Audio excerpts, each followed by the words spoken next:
Welcome to Wild Breakaway with Wes Walls. I'm Audra Martin. The Minnesota Wild wrapped up Hockey Day 2018 in the most perfect way. A big 5-2 win over the visiting Tampa Bay Lightning, the top team in the NHL, and it was a win thanks to a great performance from the group of guys born right here in the state of hockey. Yeah, it was, and I talked in the pregame show how important it was going to be for the Minnesota Wild's goaltender, Devin Dubnyk, to make sure he's sharp at the beginning of the game, especially the first 10 minutes, because having not played for 5 days, I thought the Minnesota Wild were going to be a little bit sluggish early in the game, but that was not the case at all. It was so far from the truth. The Minnesota Wild, right from the start of the game, came out and skated one of the top teams in the National Hockey League, right from the beginning of the game to the end, right into the ice. Mikko Koivu, Ryan Suter, Jared Spurgeon did an amazing job on Stamkos and Kucherov, their top line, and whenever there was an opportunity for the Tampa Bay Lightning, Devin Dubnyk stood tall. Huge win for the Minnesota Wild and beat a really good team here tonight in the Tampa Bay Lightning. It was a game that saw Zach Parise goal his first of the season,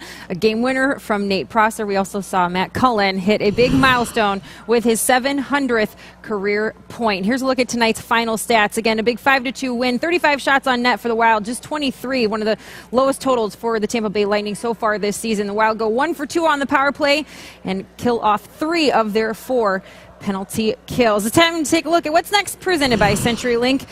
It's the Ottawa Senators. On Monday night, the Minnesota Wild hope to carry the momentum from this big win into that game against a team that's a very beatable team, especially if the Wild can have a great start like we saw from them tonight. Yeah, for sure. And it's funny, we got Mark Stone in there as the graphic. They got a guy named Erik Karlsson on their team, too, that might not even be with the Ottawa Senators. There's been a lot of trade and speculation, perhaps, that he might be on his way out of Ottawa. That'll be interesting to see how that all plays out.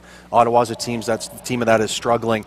But if the Minnesota Wild obviously can match the performance that they put on here tonight against the Tampa Bay Lightning, they should be able to take care against the Ottawa Senators. But there's no tap-ins around this league, man. You got to be ready to perform and be prepared to play the right way every night if you want to get 2 points, and that'll be no different on Monday night. Well, they got the win the last time around. We'll see if they can go 2 for 2 this season so far against the Ottawa Senators. We look forward to seeing you Monday night. For Wes Walls, I'm Audra Martin. Thanks for joining us on Wild Breakaway.